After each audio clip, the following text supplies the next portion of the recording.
matchups. This one is historic. This one is really, really cool. We're talking about UFC 157. This is Saturday, February 23rd in Anaheim, California, right in our backyard. And we've got Rousey versus Carmouche as the title card. And I have to ask you this only because it's in the media a little bit. A few people have been asking Rousey, are you surprised that you're the main event on this card? I, of course, think it's ridiculous because why shouldn't she be? I mean, they're fighting for a belt, right? But I want to hear your comments on that a little bit.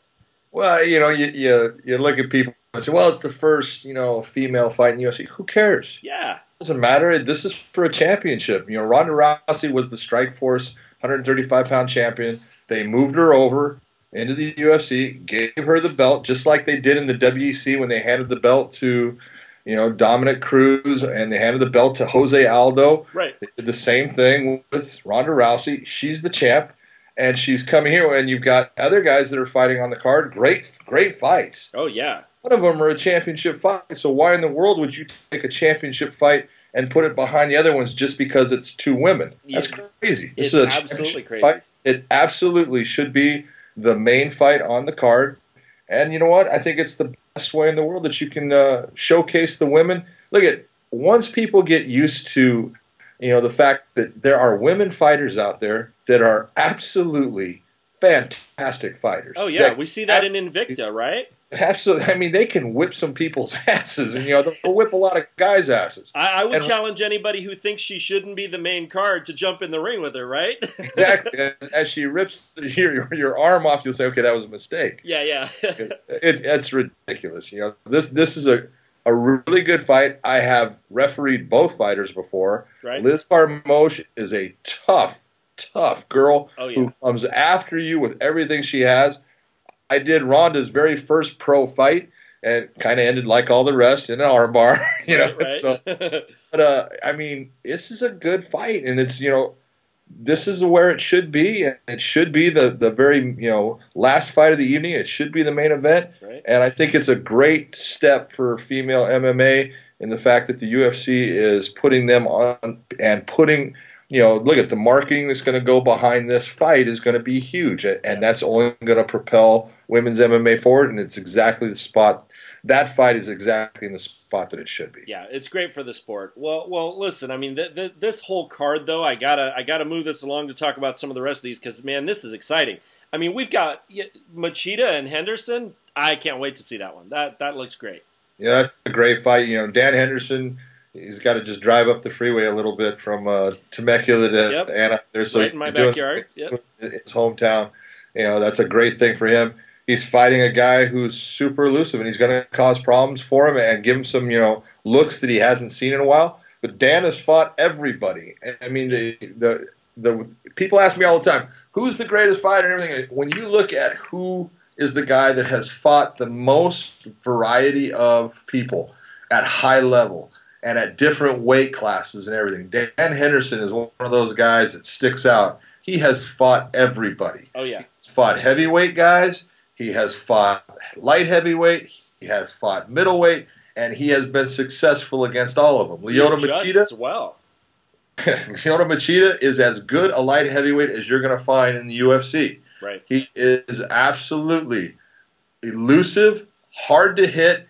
He counters as good as any light heavyweight out there. He's got a great ground game. He is the full package.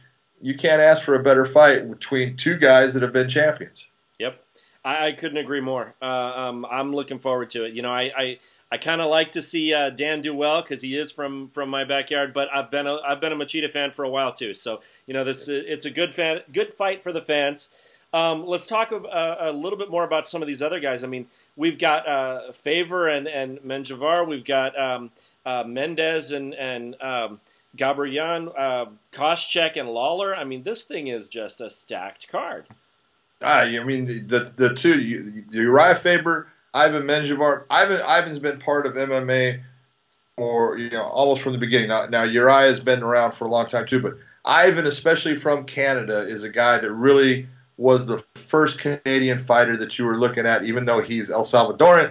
He's a Canadian fighter and just a phenomenal ground game.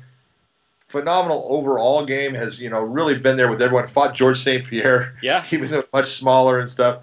And then you look at who he's going against here in Uriah. Uriah's had a hard time in his last couple of fights. He's an unbelievable fighter, Right. and he has fought the very best. Every time he steps into the cage, he's fighting the top guy. So you can never look. I kind of look at Uriah as kind of in that Randy Couture thing. He never gets an easy fight. It's always he's going against the #1 guy.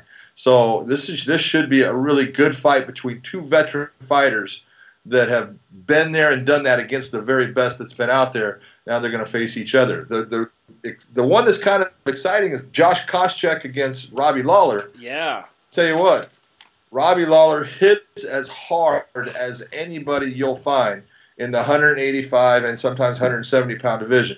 The man's got just cinder blocks for fists. Yeah. He hits hard. Josh Koscheck is absolutely one of the best athletes there is in the sport. He has got incredible wrestling behind him. His stand-up is very good now.